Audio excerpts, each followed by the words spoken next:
اخبار میڈیا کے معزز ناظرین، سب سے پہلے ہم آپ کے سامنے مولانا سید سلمان حسینی ندوی صاحب رحمہ اللہ کی حیات و خدمات پر مشتمل سوانح حیات بیان کرتے ہوئے ان کی نماز جنازہ و تدفین کے مناظر آپ کے سامنے رکھیں گے۔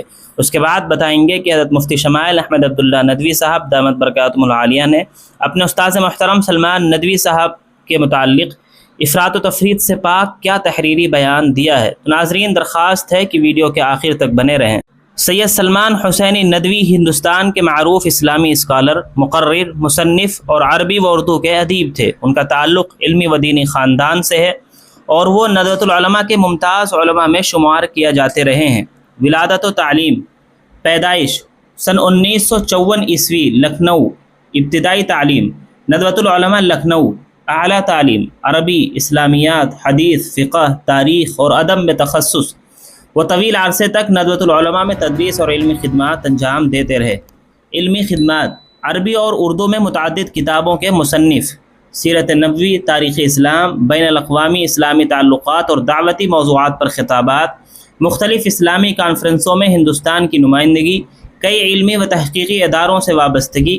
تصنیفات: ان کی متعدد کتابیں عربی اور اردو میں شائع ہو چکی ہیں، جن میں سیرت، تاریخ، دعوت اور اسلامی فکر کے موضوعات شامل ہیں۔ آخری دور حیات میں متنازع بیانات: مولانا سید سلمان حسینی ندوی نے اپنی زندگی میں علمی، دعوتی اور تصنیفی میدان میں نمایاں خدمات انجام دیں، لیکن آخری دور حیات میں ان کے بعض بیانات، خصوصاً صحابہ کرام رضوان اللہ علیہم اجمعین سے متعلق بعض ان کی آراء، شدید اختلاف اور تنقید کا سبب بنی۔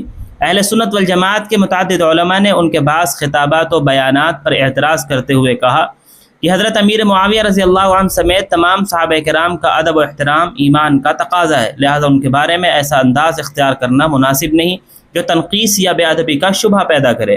ان بیانات کے باعث مولانا کو علمی اور عوامی حلقوں میں سخت تنقید کا سامنا کرنا پڑا اور مختلف علماء نے ان کے افکار پر رد اور تنبیہی مضامین بھی تحریر کیے۔ اگرچہ مولانا کے حامیوں نے بعض مقامات پر یہ موقف اختیار کیا کہ ان کی گفتگو کو سیاق و سباق سے ہٹ کر پیش کیا گیا، لیکن اہل سنت کے اکابر علماء کی ایک بڑی تعداد نے ان وضاحتوں کو کافی نہیں سمجھا اور صحابہ کرام رضوان اللہ علیہم اجمعین کے ادب و احترام پر زور دیا۔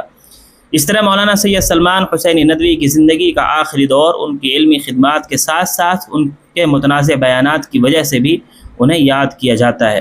انتقال: 29 جون 2026 کو مولانا سید سلمان حسینی ندوی کا انتقال ہوا۔ اللہ تعالیٰ ان کے ساتھ اپنی مشیت کے مطابق معاملہ فرمائے، ان کی لغزشوں سے درگزر فرمائے اور امت مسلمہ کو حق پر قائم رہنے اور صحابہ کرام رضوان اللہ علیہم اجمعین کی محبت و تعظیم پر ثابت قدم رکھے۔ ناظرین، اب آتے ہیں حضرت مفتی شمائل عبداللہ ندوی صاحب کے تحریری بیان کی طرف۔ آج جب استاذ محترم مولانا سید سلمان حسینی ندوی رحمہ اللہ کے انتقال کی خبر سنی تو دل صدمے سے دوچار ہوا۔ ندوۃ العلماء میں تعلیم کے دوران وہ میرے ان اساتذہ میں سے تھے جنہوں نے میرے علمی سفر اور فکری تشکیل میں نمایاں کردار ادا کیا۔ ان کی صحبت اور تربیت کے زیر اثر میں نے جو کچھ حاصل کیا اس پر ہمیشہ میں شکر گزار رہوں گا۔ البتہ ہر عالم کی طرح ان کی آراء کو بھی قرآن، سنت اور جمہور اہل سنت کے فہم کی روشنی میں پرکھا جانا چاہیے۔ ہمارا اصول یہی ہے کہ حق ہر شخصیت سے بالا تر ہے۔ جو بات قرآن و سنت کے مطابق ہو اسے ہم قبول کرتے ہیں اور جو اس کے خلاف وہ ہمارے لیے ناقابل قبول ہے۔ تاہم اس سے یہ لازم نہیں آتا کہ ہم اپنے اساتذہ کی خوبیوں کا اعتراف نہ کریں اور ان کے لیے دعا نہ کریں۔ تو ناظرین، یہ رہیں مولانا سلمان حسینی ندوی صاحب رحمہ اللہ کے تدفین اور جنازے کے مناظر کے ساتھ ساتھ ان کی حیات و خدمات پر مشتمل سوانح حیات، اور ساتھ میں حضرت مفتی شمائل احمد عبداللہ ندوی صاحب دامت برکاتہم العالیہ کا ان کے تعلق سے تاثراتی پیغام۔ تو ناظرین، ان دونوں چیزوں کے متعلق آپ کی کیا رائے ہے کمنٹ باکس میں ضرور لکھیں۔ اس طرح کی اور بھی ملی اور ملکی مدارس اور علماء سے جڑی ہر خبر سے باخبر رہنے کے لیے الاخبار میڈیا کو سبسکرائب ضرور کریں۔ جزاکم اللہ، والسلام علیکم ورحمۃ اللہ وبرکاتہ۔